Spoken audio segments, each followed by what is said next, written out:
India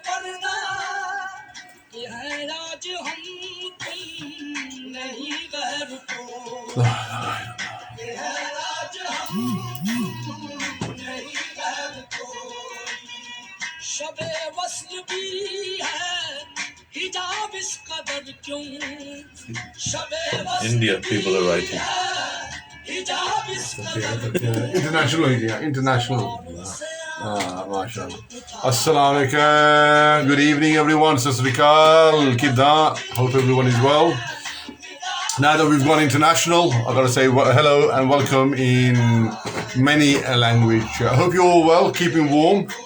My name is Mr. Ali, and every Tuesday evenings around 8 to 9 p.m. it's my community Wellbeing Show, and we tackle all issues that are affecting you, all issues that are of concern to you, whether it's antisocial behavior, whether it's the environment, whether it's a crime, whether it may be even the fiasco and I would say the comedy that seems to be happening at the Houses of Parliament, whatever it may be, then this is a show that we will discuss it. And today is no different. Today we are going to be discussing the recent changes that the DVLA have made to the highway code. You may have seen as of yesterday, the highway code has been updated, and we are going to be discussing what those updates are, and we are also going to be discussing what does that mean for you as well, and what was the rationale, what was the thinking behind these changes as well. So please let us know what your thoughts are. You can listen to us on www.aapkiawaaz.co.uk.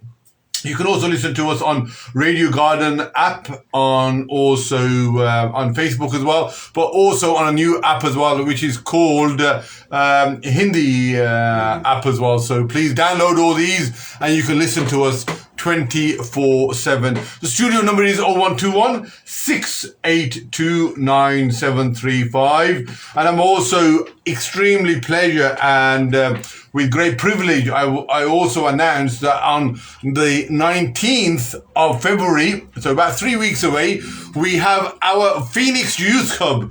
This is a collaboration between Radio Aap Ki Awaaz, Alam Rock Community Forum, Jabs B8FC, and the Phoenix Church to come and set up a new youth hub for our young people to come and take part, to learn, to have fun, and to make new friends, which is going to be taking part from the 19th of Feb. Opening is at 11 o'clock. Everyone is welcome from 11 a.m. till 2 p.m. as well. So everyone is welcome. Come and join in. There'll be food, there'll be refreshment, there'll be entertainment, there'll be pool, badminton, many sort of activities that we will be taking place. And this is all being funded by these 4 organizations that I've just mentioned as well. So please, that's the date for your diaries. And the ages is between 7 all the way up to 16.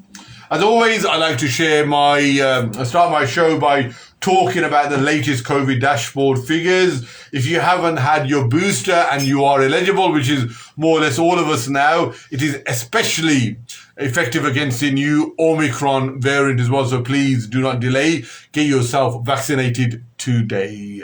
And the latest figures are 11,254 positive cases here in Birmingham compared to 12,079, and that's a decrease of about 7%.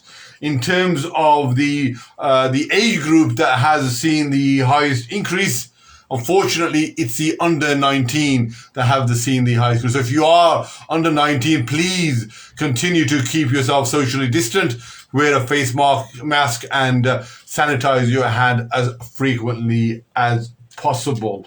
And those areas that have the highest incidence rates per 100,000 population are thus, and in majority is around South Birmingham, so Kings Heath, Brandwood, Sturchley, and Billsley, Bourneville. These sort of areas have the highest COVID cases as well. So what a show we have in store for you as always. And I'd like to introduce my special guest, who is no stranger to the humble studios of Radio Aap Ki Awaaz, Monty, also known as Brother Mumtaz, but I think for the purpose of the show, we'll call him Monty if that's okay. Please say hi to the listeners and let us know about your sort of, your expertise in this area and your speciality with regards to the traffic highway system that we have. Assalamu alaikum. Hello. Namaste. Sat Sri Akal, everyone. And I hope everyone is keeping well. You carry on. I hope everyone is keeping well. My name is Monty, and I have an organization called Road Conscious Consultancy. And in effect, that the consultancy was specifically was there to aid our community in a number of areas, especially road traffic accidents. With my previous experience in dealing with motor claims in one of the global recognized insurance industry. Over 20 years, I've dealt with claims ranging from personal motor claims to commercial motor claims, in lorries and trucks and so forth. So I'm here today, and I'm very grateful to Brother Ali for giving me this opportunity again to discuss the recent changes that DVLA has proposed. It's more or less an update on the DVLA highway code as opposed to actually bringing anything new. Slight changes, to be honest with you. And if I give you a bit of a breakdown what it means, it's just making the drivers of the bigger vehicles, cars, to be more aware of the other users of the vehicle, users of the road, for instance, cyclists, motorcyclists, and so forth. Then same principle applies to these cyclists and motorcyclists and moped drivers, is to be more aware of the pedestrians. So if they're crossing the zebra crossing or if they're near the pavement. So actually, in a nutshell, it's from car drivers being more aware of the cyclists and cyclists being more aware of the pedestrians. And that doesn't negate the fact that the car drivers still have a responsibility to be aware of overall. They still have a responsibility for pedestrians. Thank you. Walaikum salam. Padita kya haal hai ji? Theek ho? Pradeep Saluja. Sat Sri Akal. Padi salam. Thank you ji. So if you can maybe, Monty, tell us why there has been an update on this new highway code. Is it because now we have seen an increase in the number of accidents that we have on the road? Is it because we are seeing accidents in particular those people that are pedestrians or that are now cycling? We know that there has been a lot of cycle zones now. We have the low traffic neighborhood, we have the clean air zones, and a lot of cycle routes, much to the annoyance of a lot of people. Is it because there's been a lot of accidents, and we know if a car is going to go into a collision with an individual or a pedestrian or a cyclist, the car will always win. So was that the rationale, to be mindful and to have a hierarchy of cars versus motorbikes versus cyclists, and cyclists versus pedestrians, for there to look after, be mindful, and to give priority to the one that is a bigger vehicle? So, for example, now, I think one of the rules states, for example, if you are doing a left or a right turning and someone is waiting on the junction to cross or is crossing, you cannot proceed. You have to prioritize and give way to that pedestrian. And so for the pedestrian, it's great. However, I think this is dangerous. For example, now Alum Rock Road, which is a very busy high street. We all know Alum Rock Road. If I was to turn onto Right Road, so if I was to turn a left, I'm going up Alum Rock Road, and if I was to turn left and someone is waiting there, I can't carry on. I have to let that pedestrian cross the road. However, we know Alum Rock Road, we know how young people and some inconsiderate drivers are. They're tailgating. As soon as I stop, because that person won't see what I see, yes, they'll be thinking, oh, okay, this guy's carrying on, he's got no reason to stop. The person is waiting. He's going to shut me. He's going to come and hit me up my rear end. So I can see some danger signs to this, but I'll let you carry on. What was the reason, what was the rationale of this new update being introduced into the highway code? Okay. Basically, from my understanding, is that the government's aim is to make it more especially for the cyclists and pedestrians to have more and freer access and from the vehicles which they normally don't. So, for instance, as you know, Almarak is very busy and certain areas as well where there's huge traffic due to because of the, like for example, Ladypool Road or also Soho Road. These are main areas for markets for people to go to the shopping or restaurants and so forth. The what's really causing, and I totally agree with you, Brother Ali, there, is that it is creating a really more hazardous, and what you mentioned, and I was going to come on to that anyway, that okay, while the pedestrians at the moment, if unless they haven't entered the road itself, the driver must stop. Now they're saying, well, you must stop while the pedestrians are on the pavement waiting to cross. The question is, right, they based it on leaving at your judgment now. It's the driver's judgment whether they should kind of stop right at that time as well. And like you said, that is very, very dangerous. The reason why, because you don't know that is the pedestrian going to cross or is the pedestrian just standing there? It's like sometimes I've seen people standing by the bus stop and the bus driver pulls up and don't want to get on the bus. They're just standing there. They might be on the phone call, right? I was going to get earplugs and that or talking to somebody. So, and it's particularly in busy areas, it's going to be more hard as well. So, that is true. And again, with cyclists as well, that's another element which is quite... what they introduced is that, like you said, the cycle lanes which are made specifically for cyclists to be in there. And when you go around towards the town side and you see all the cycle routes. However, what they're saying now, the cyclists also can be in front of the vehicles. They can use the road as it is. But on the condition, it's safe to do so and it's more clearer. It's a bit of a catch-22, isn't it, Monty? On the one hand... we're encouraging people to ditch their cars, to be more environmentally savvy and be mindful of polluting the environment, damaging the environment, especially with the carbon dioxide and the carbon monoxide that's been released, because we want to try to reduce the global temperature as minimal as possible. It is expected that it's going to increase by 4%, and if we don't do anything now, then unfortunately it is going to damage our environment. The ozone layers are already damaged. We've also got the ocean levels that are going to increase as well. And what was agreed in the Glasgow COP was that we have agreed to 1.5 degrees. That is more sustainable. However, for us to ride a bicycle now, Monty, and I'm talking about myself, I have to be sure that I'm going to be safe, that I'm going to be protected. I know there's some real maniacs, some thoughtless drivers, mindless drivers that, don't care about cyclists and they just whiz past the cyclist, and that really terrifies me because I am putting my precious life in someone else's hands, and I certainly don't want to do that. So I understand why the cycle zones are created, but for example, if there were no cycle lanes and I'm driving, say, for example, on Washwood Heath Road or Soho Road or Ladypool Road, you've already got, parked cars on each side. Now, for me to sort of be driving a minimum of half a meter away from the parked car or from the curb, that leaves little or no space for anyone to overtake me.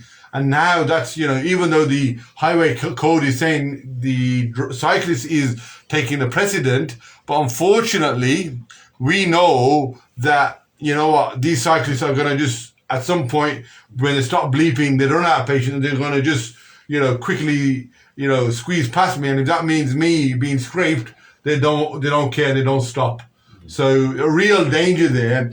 And I suppose what's your, message to cyclists really? Should they adhere to these highway code and drive in the middle of the road, or should they be sensible and just be mindful of the conditions of the road? For example, if it's a dual carriageway, then or it's a larger road, then fine, maybe leave that 1.5 meter distance. But if it's an inbuilt, highly residential, highly commercial area, such as Washwood Heath Road or Soho Road, then be mindful of that road and take due course and justice.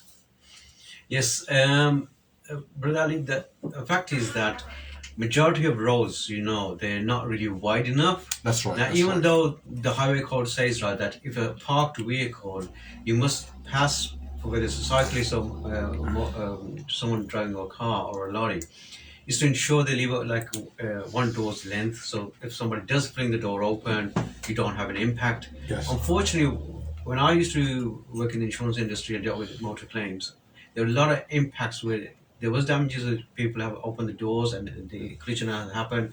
I personally have even encountered these myself as well, where the near misses, because people are just oblivious. Yeah. And sometimes it's not because they deliberately open the door, it's because they're in a hurry or they want to take a child out or something.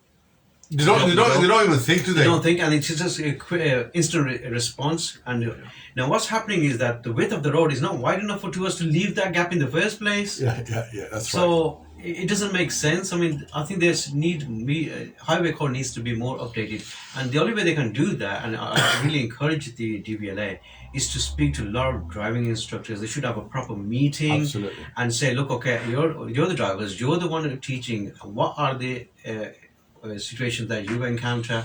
So, Bunty, are you saying that maybe the highway agency were a bit quick to publish these guidelines without talking to drivers, to other road organizations and car instructors, drivers instructors?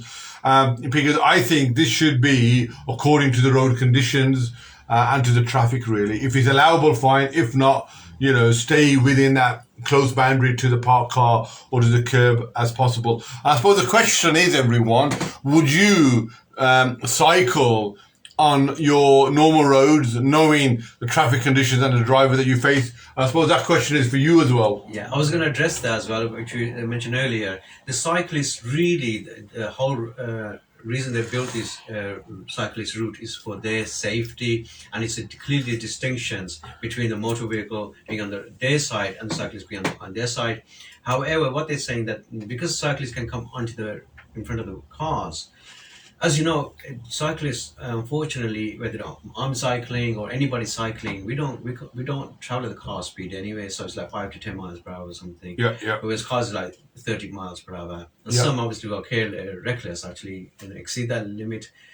So really, I would say as a person, and how I say to people, put yourself in the shoes in the first place. Be more mindful. For instance, if you're a pedestrian, always look around anyway. Whether you're talking or not, but always look around, the cars coming out on the road and so forth. If you are then a cyclist, be more vigilant, and what would you do? Take precaution for your own safety and for others. Always stay on the cyclist route. Whether there's a route or not, always stay towards the curb as opposed to coming into the main road. Yeah, you know what? We do Alamra Community Forum do a bikeability course every summer now, and we'll be doing it again after the holy month of Ramadan. And we teach people the safe practice of cycling on roads, and even though I'm proficient, I'm very able. I will still at some points will go onto the footpath to cycle, because the drivers are just lunatics. Yes. I've got my high vis on, I've got my helmet on. You can see me from 1,000 miles, but they will just whiz past me with inches to spare. And once or twice you do get shook up, and you think, okay, I might go onto the footpath just for a small part until it gets less busy or less congested, and then you go on as well. But you know what? If it was my son and daughter, I would not let them cycle on a road at all, for fearful that they will get knocked over as well. So again, the question is out there for yourselves, really. If you were, a cyclist, would you cycle on Britain's highway roads? Yes or no? And what would need to happen in order for you to be made comfortable to be able to get your skin tight pants on, your helmets on, and your high vis on, and hit the road? Just going to read a few comments, if I can, Brother Monty, and see what our guests are saying. So, Paila Dita, Walaikum Salam, Pradeep, Sasrikal, Padi Islam Ji, Pradeep, thank you, Janab, thank you all the way from Delhi. Enjoy the show. Hindi radios par bhi ji. Yes, haan ji, hum Hindi app bhi hum aage hain. enjoy the tea. Yes, माशाल्लाह इसमें हम अदरक भी garlic भी हम डाला है. ये तो हमारी कमाल है हमारे all antibiotics. yes. इसको चाहिए तो बूस्टर को भी नहीं चाहिए इसको. सब इसमें शिफा है, हर किस्म की शिफा है इसमें. Idris, Kalaji Tigo. Steve Lawrence, hi. In many areas, cyclists jump red lights. Great point there. Absolutely. And I suppose, Steve, it's almost like cyclists, we are prioritizing are a law unto themselves, Steve. There's no, consequences of them getting into a collision. There's no claim. There's no plates or identification number that we can identify these or claim from an insurance. So they are a law unto themselves. Very, very bad. Very bad. And let me just finish the point that he was trying to make. So, hi, in many areas, cyclists jump red lights. Also in London, they ride center of the road. But that's the new law now, Steve. So they are, according to this new law, which came into effect yesterday, the highway code is recommending that they are prominent and visible by cycling in the middle of the road, and when allowable or safe, they then move a bit more further onto the left. So that's what they would argue, and they would cause 4-mile traffic jams. That's just horrendous. So why do cars need insurance and motorbikes, but bikes do not? Also scooters on the road. This is exactly the point that I made, and Steve's also making as well. So we'll let you come back on that, Monty. Mohammed Safraz, mashallah, someone who's part of the bikeability our community forum. Javed Iqbal, assalamu alaikum brothers, wa alaikum salam. Great show once again, thank you. In local areas, it's quite terrifying on the local main roads. As bad as some car drivers, there's also some silly cyclists who are also a danger to motorists. So, Brother Javed, if you could maybe elaborate when you say some dangerous cyclists, just give us some examples of what have you seen or experienced that makes you come up with that comment as well. So, there were 6 abreast. So, Steve is saying there were 6 abreast. So now, if you, for example, there's 3 of us, we can ride in parallel. If you want to make us more visible, 3 of us, Mirzaji, 3 of us can ride next to each other, not behind each other. 3 cyclists go. So whole car's length. Yeah. So how on earth would any car go past? So this is again, you're causing trouble for the traffic and for the cyclists now, because you heard of road rage, and they are the ones that are going to come off worse off as well. So if you can address these points, Monty, please. Yeah. Regarding what Steve said about the cyclists going through red lights and so forth, I've actually seen it as well over the years as well. A lot of cyclists, they, to a certain degree, I think they believe that they're on the road more than anybody else. Or the highway code doesn't apply to them. That's right, yeah. And so I had an incident where once I was traveling, taking a child to school, and the cyclist came overtaking me. And so the cyclist overtook you? He was trying to overtake me because I had to slow down because there's a lot of traffic in front, right? So as I was slowing down, he came on my right side, and I'm thinking, where is the cyclist going to go? Because there's an oncoming vehicle. So I had to move more towards the pavement side for him to move into, avoid that. And, it is very dangerous because that's what I'm saying, with the cyclist. Ideally, cyclists is more safer like country roads and countrysides and so forth. And like you said, Brother Ali, I wouldn't ride a bike, even though I can ride a bike. I would never ride on a bike on the roads. So I would not let my children as well, not around these areas. Riding like you said, the whole aim of the government is to reduce the emission. Of course, we're obviously very in favor of that. But then they have to decide how they're going to tackle these issues, because the cars are still going to be on the roads. And there are a lot of people who are irresponsible. And the point that you made about, cycling in more countryside or rural roads, I'll let you know that actually you will see more serious collisions and more fatal injuries in the countryside rural roads, simply because there's less traffic and people are speeding to get to their destination.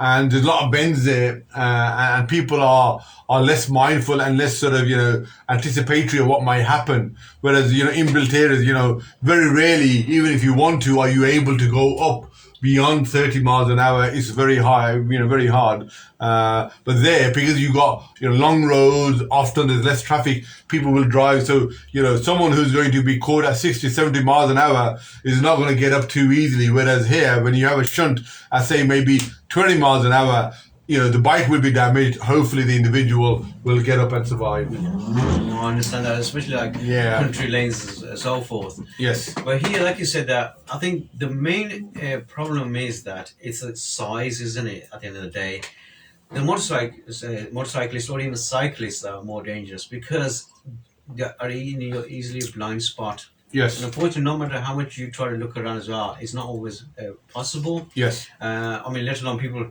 can't even see cars coming the other side, and they, ignore that fact, and there's collisions happening. Yeah. And cyclists, I personally, I could never understand. I know people used to say that the pavements are designed for pedestrians to be on there. Yeah. But it would make more sense if the pavements were slightly included in that cycle lane and still considered as a cycle lane, so they're higher than from the road. But next to the pedestrians, so the cyclists and the pedestrians will be more alert. And if there is something does happen, it ain't going to be a major incident. Whereas the cycle route itself is still on the road, and the impact of a car swerving is still dangerous. Yeah. So let me put that question out there then. Do you welcome the addition of cycle lanes? Do you welcome that?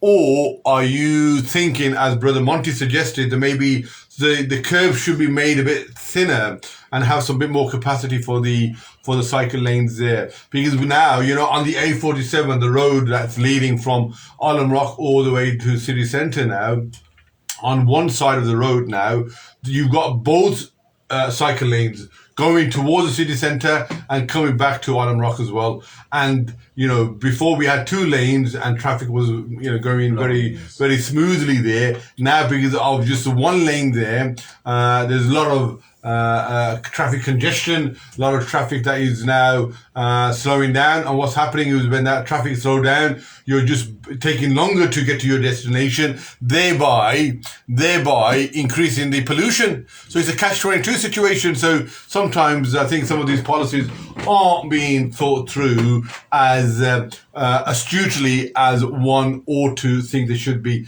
And so please let us know about the cycle lanes yourselves. I'm going to move the conversation on now back to my earlier point, and I want to also get the audience involved as well. Now, if an individual, a pedestrian, is crossing the road or is waiting to cross, and you are about to maneuver a right or a left turn, stop.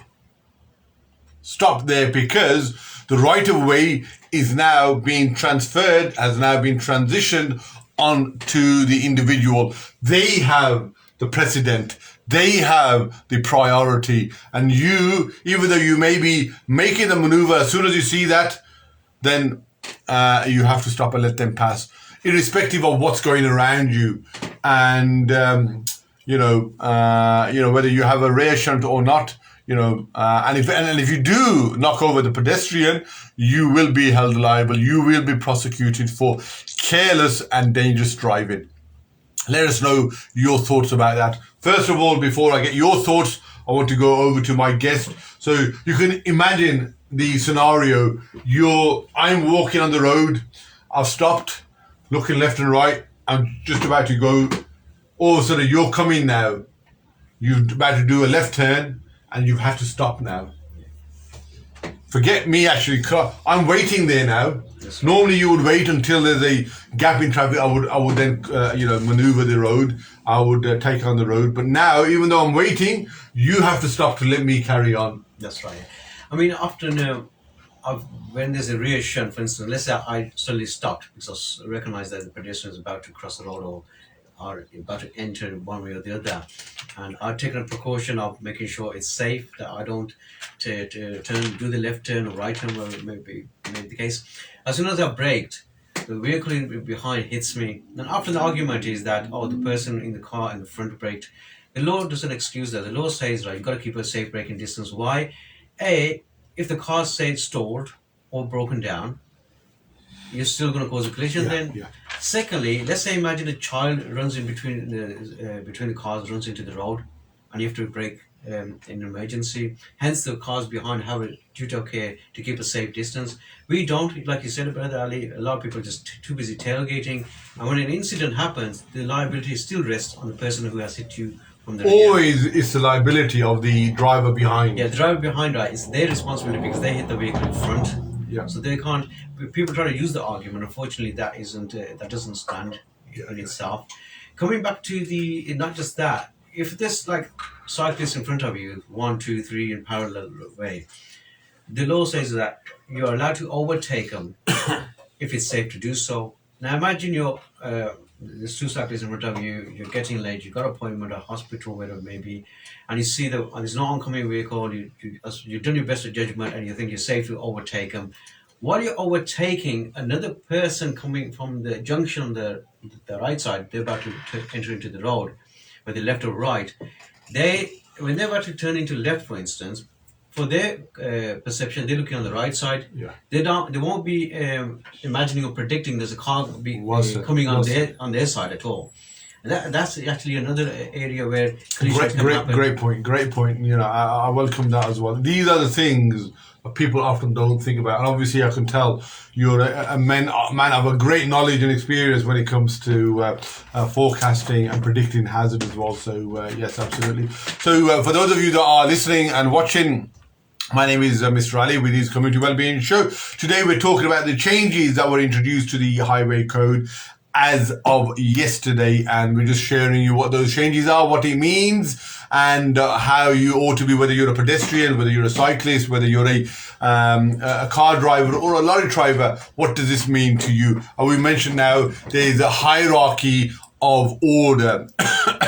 So the pedestrian will be given ultimate precedent and ultimate protection, followed by someone who's on a cyclist, followed by someone who's on a motorbike, from a car to a van to a big lorry or a truck. That's the order. So the bigger your vehicle, then the least priority that you have. You have to give more attention, be more careful and mindful about what's around you, and give the smaller cars or the smaller vehicles or smaller object more time and way as well. So that's the behind. And now we're going to move the conversation on to previously, which people were very clever with, a lot of celebrities got away with, is that, you know, you may, before previously, it was illegal to be using your phone in terms of receiving or making calls.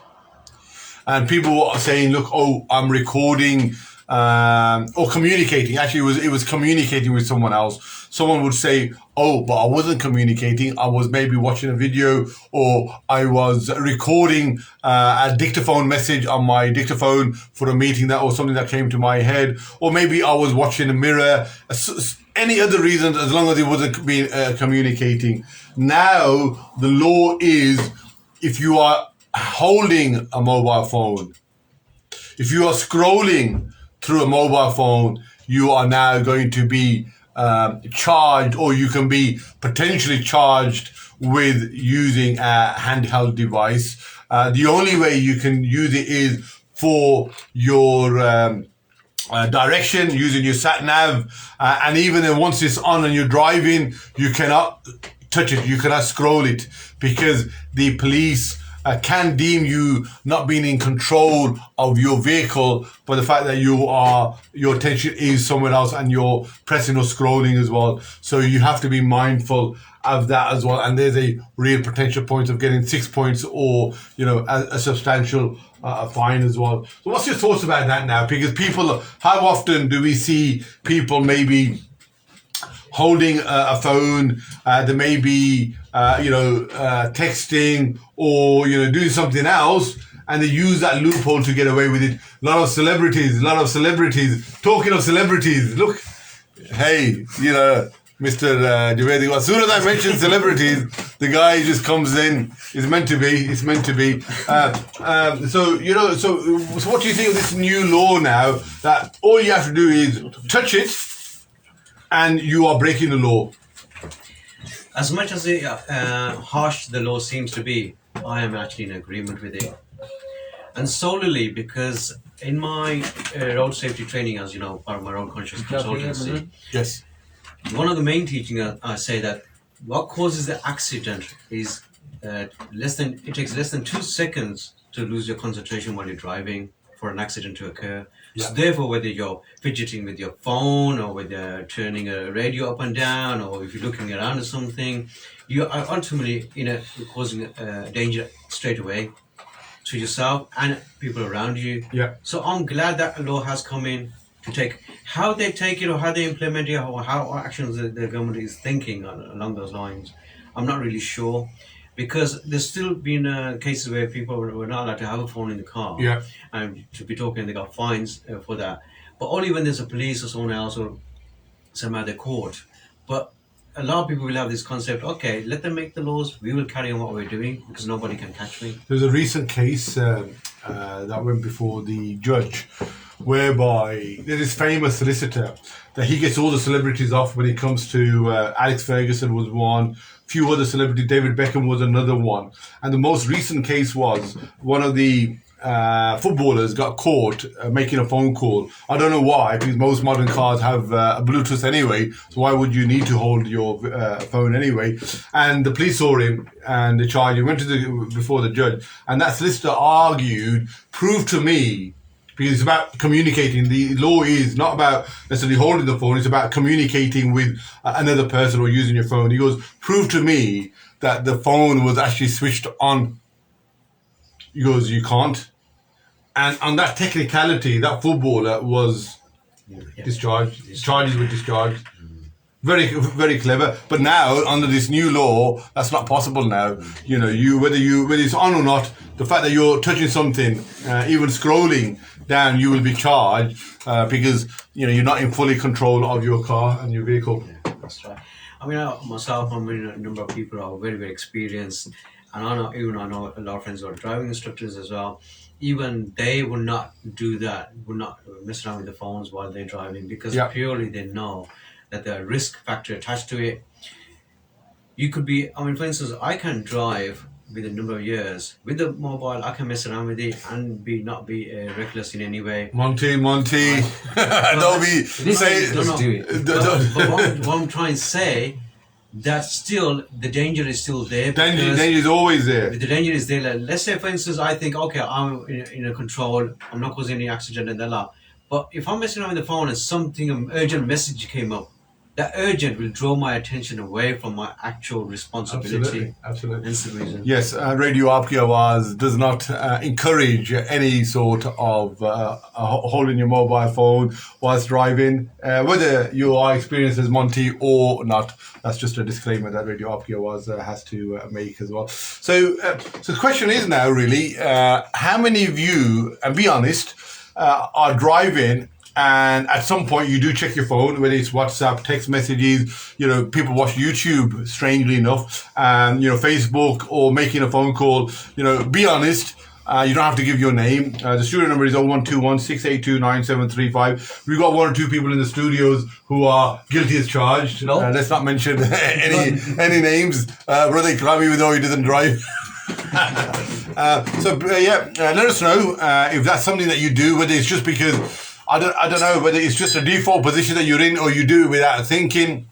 Let us know. And as a result of this now, the fact that you're going to get 6 points and you're going to get £1,000 fine, and even though you're scrolling, you'll be charged. Even though you may be in this cradle, you can't even scroll now. Especially taxi drivers who people who use their car for a living. Would you take that risk? Or now, as a result, you're going to make a meaningful change in your mindset and say, look, from now on, I'm going to make a New Year resolution from the 1st of Feb and no longer use my car whilst I'm driving or whilst I'm on a radio show. Yes, it's coming back to it, right? You didn't get my joke, by the way. No, sorry. No, coming back to it, what I was actually thinking is what you mentioned about, if people can confirm, that situation. All I'm going to say is that whether they want to admit or they don't admit, I encourage them, if they go on to the Road Conscious Consultancy website, Yes. there's a video there which shows about 2-second glance Yeah. I encourage them to just watch that video to see that how the distraction by 2 seconds can cause an accident, and that comes down to texting and so forth. And they will see that in real life that would be such a drastic incident, and it's something really mindful, and it's kind of the scary thing is, when you're going on to a destination, and maybe it's far or near, you're on Bluetooth, your phone is on a cradle, and you're on a long conversation, and sometimes you can go on for 15-20 minutes, and for that 15-20 minutes you're thinking, you put the phone down, you're thinking, what have I just passed? What have I just seen? You don't have any recollection of your last 20 minutes because your focus is on the conversation. Yeah. And I did this deliberately to show you that, because how the person's mind is so easily distracted. Yeah. And having said this, there's other reasons as well. That's why, many people say, oh, you shouldn't be driving if you're drinking or you're taking drugs or anything. I say to people, you shouldn't be driving if you're stressed or depressed. You need to take. That's all of us then, really, isn't it, Monty? I'm stressed. Yeah. Right. But you need that, like some sort of a way where you are a strategy where you can manage the driving. So you get in the car and say, look, if you're what of faith you are, you can just read the God's name or whatever and just say we're about to drive off, and you get protected. And so you already set up rather than if you're angry, you had an argument with me and say, Monty had an argument, and then you set up the car because you're already in that stressful situation in the first place. Yeah. No, well said. So we've got about 5 minutes left, everyone. So please keep your comments coming in. Just going to finish off by touching on one or two other rules that have been introduced. For example, now, I don't smoke, but a lot of people smoke. Smokers, it's such a bad habit, I must say. When they put they put the window down and they throw the end of a fag onto the road. And now there's a big fine for that, and also if you've got dirty registration number plates as well, there's a big fine for that. So it's not just the big ticket item that they've gone for; it's more things like that. If a police officer or someone else sees you, and there's actually one cyclist, he has I think he's got a helmet cam or a body cam, and what he will do is he will ride to work, and then in the evening he will go through the footage of his recording, and if there's anything illegal, he will go and submit it to the police. That guy's parked on yellow lines, that guy's doing this, and it's then up to the police to say, all right, whether we should prosecute. He did that deliberately. He goes, why are they breaking the law? But anyway, so if anyone is seeing that, they will get a huge amount of fine for throwing that bit of rubbish out of the window.